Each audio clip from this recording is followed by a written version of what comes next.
despite the risks. Chimwemwe Padatha reports from Lilongwe.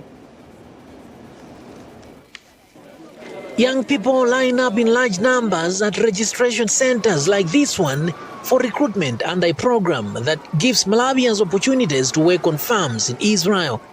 They are hoping to join about 600 Malawians who have been airlifted to Israel through the agricultural program. A resident of Blantyre, the country's second largest city, 23-year-old Ruth Kanchunjuru, is ready for such an opportunity. It's a lifetime opportunity. I wouldn't lose it because at some part of the country there is war. As Israeli reservists have been called up for military service since the war with Hamas began in October, Malawi is not the only country Israel has been making labor exchange deals with to fill gaps created on farms. Kenya announced that it was sending 1,500 farm workers in December, and Israeli officials said recruitment is underway in Uganda and Tanzania. But the labor exchange program in Malawi isn't without critics. Malawi Human Rights Defenders Coalition, or HRDC, accuses the government of secrecy on the deal. Michael Kayatsa, the vice chairperson for the rights group, says they want access to information on Israel's treatment of foreign workers. That's why it's important that it details, like the issues of safety, issues of pay, issues of conditions of service, should be clarified so that people can make informed, decisions. In the next 5 years, Malawi's labor ministry says it plans to send at least 5,000 people to work in Israel's farms, but the figure could go as high as 15,000. Youth and Society, or YAS, rights organization, has demanded a clear policy position on the program, says its executive director, Charles Kajolowega. There are no guidelines at the moment that are facilitating or supporting the regulation of this labor export. And what is more worrying is that the government is looking at these young people as commercial tools. Israeli Ambassador Michael Lotem recently told a local publication that the labor export will benefit the two countries. But as of December 2023, a memorandum of understanding is yet to be signed, according to Malawi government spokesperson Moses Kunkuyu. The MOU that we have to also be a guide document in as far as the operations of the agents on the ground are concerned now. And young people get employment, they go to Israel work, and people come in and then start criticizing that process. Through the labor exchange program, Malawi's government says it anticipates generating foreign exchange as young people get jobs abroad. Chimwemwe Padatha, VOA News, Lilongwe, Malawi. Still to come, in our River at Risk series, water woes plague California Valley vegetable growers. We'll be right back. This week on Straight Talk Africa, we'll take a look back at 2023. There were a record number of coups in West Africa, civil war in Sudan, a growing humanitarian crisis in the Eastern Democratic Republic of Congo, and Russia's war in Ukraine continue. Join me, Heidi Adams, and my guests as we discuss events that are likely to shape the global political landscape in 2024.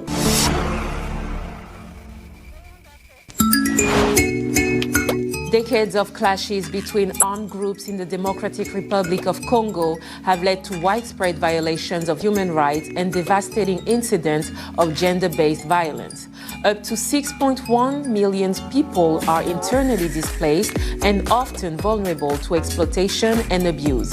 In this week's special edition of Our Voices, we will take a look at the alarming situation of refugees through a VOA documentary, The Silent War, produced by Omari Kaseko. Join the conversation each week right here on Our Voices. You're watching Africa 54 from the Voice of America headquarters here in Washington, D.C. In other news, Sierra Leone's government says it has charged former President Ernest Bai Koroma with treason and 3 other counts alleging he was involved in an attempted coup on November 26th. 12 other people were also charged with treason in connection with a failed coup, including a former Koroma bodyguard, Amadou Koita. In the Democratic Republic of Congo, two candidates, Martin Fayulu and Denis Mukwege, who contested last month's presidential election, say they will not take the matter to court, making it more likely President Felix Tshisekedi's provisional win will be confirmed. The deadline to challenge the outcome of the presidential election expires Wednesday. One California valley grows a large percentage of the vegetables in the United States, but it depends entirely on the shrinking Colorado River for water. Matt Debo has the third report in our series, River at Risk. This canal sends water to California's Imperial Valley. It's where the largest share of Colorado River water gets used for growing crops in an area that otherwise would be a desert.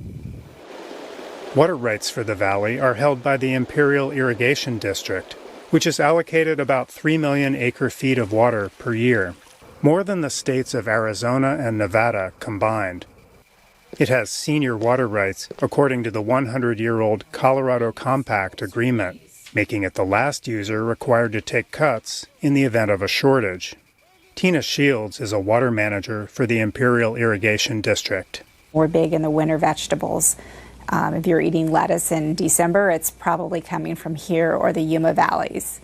The irrigation district supplies water to over 200,000 hectares, which in 2022 produced $2.6 billion worth of crops and livestock. It's a system that has worked for decades when reservoirs were full. Now we're at some of these critical elevations, which we would love to ignore and just say we have senior water rights, but it turns out it's our only water supply.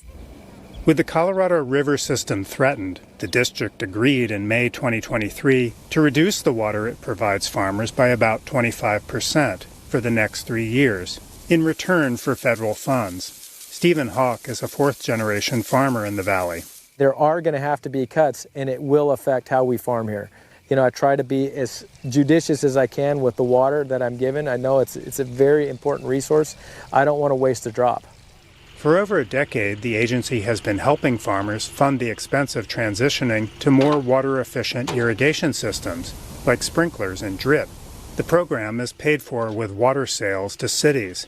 Sprinklers are helping conserve water, but critics say water is being wasted on crops that humans don't eat. More than half of the fields here grow alfalfa and other grasses used to feed livestock. They are lucrative crops grown year-round in the valley, but they also consume the most water. While it could be a little bit controversial, it also has given us sustainability.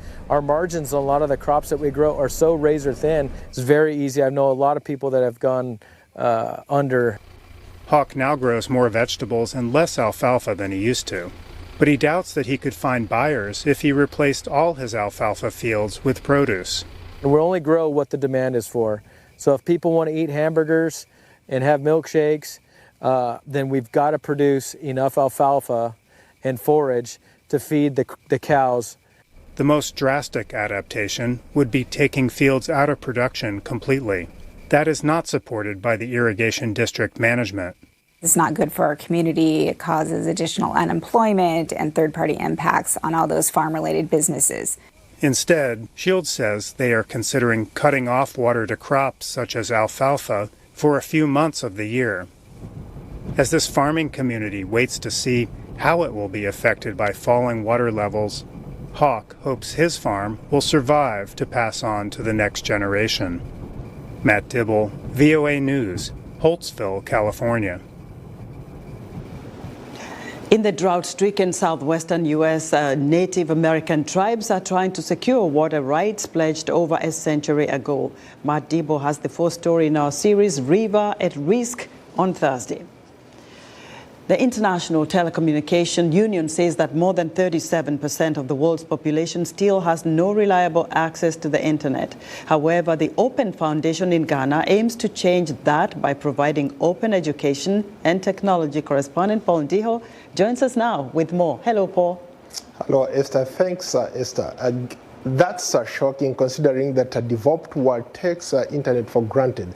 But in some places across Africa, it's still hard to find reliable access to internet because of cost and lack of infrastructure. I spoke with Ruby Dameshi Brown, a senior Open Foundation West program officer, about the situation. Welcome to Africa 54. Thank you. Let's start by you telling us a little bit about this fascinating program that you're working on, the Kiwix. What is it all about? I work with Open Foundation West Africa as a programs manager.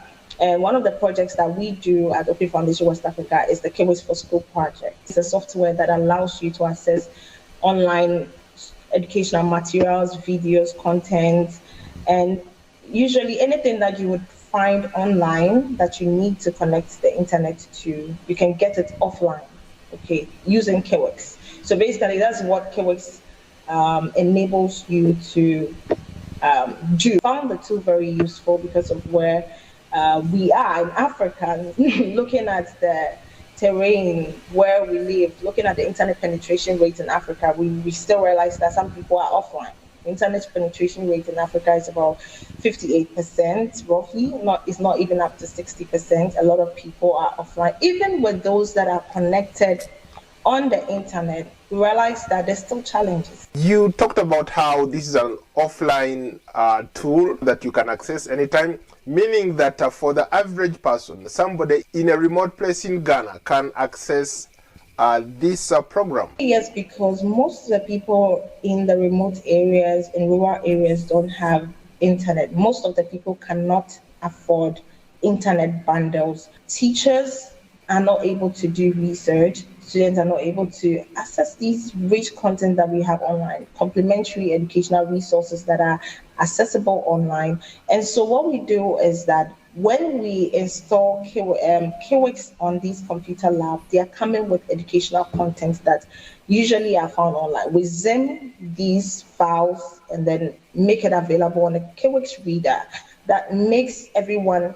or anyone who is using the computer to be able to browse the websites that have been put on the Kiwix, just like you're browsing the internet. It allows you to do that. So you click here, you go here, it gives you like that feel of browsing on the internet. Meanwhile, you're not using data bundle, you're not using any of those things, okay? So it's sort of like bridge that gap. How big is e-learning in Ghana? E-learning has taken a different shape in Ghana, even though we were not prepared. One of the things that we bumped into when the pandemic happened is that we were not prepared for it, but then we have to do it. But even now that the pandemic has, subsided, we are still seeing e-learning happening. A lot of people are doing courses online. So I think it has come to stay. How many schools have you been able to connect with this software? We've reached about 40 schools. I think 3 schools in outside Ghana. Through our Kiwix for School Africa Mentorship Program, we were able to pilot a project in Nigeria, in Congo, and I think in Tanzania as well. And in Ghana, we've been to about 7 regions in Ghana and still counting. So all in total, we've reached about 40 schools. What is it going to take for Africans, young Africans like you, maybe to create solutions for some of the most pressing challenges that we have on the continent? I think Africa there's so many challenges. And in as much as there's so many challenges, there are a lot of solutions that are out there that we can leverage on. We need to embrace technology as much as possible because technology is solving a lot of the problems that we see and our ability to explore, embrace it, learn new technology, learn new things. And I said, okay, I need a tool to turn this into that. And I'm amazed that I find it online. It's there, it exists. So we should just have an open mind and know that there are a lot of things that we can use to solve problems, and not just even solving problems personally, but we can look at how we can impact this knowledge, because knowledge sharing is very important. As we keep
Dr. Aminu Abdullahi Abdulkarim.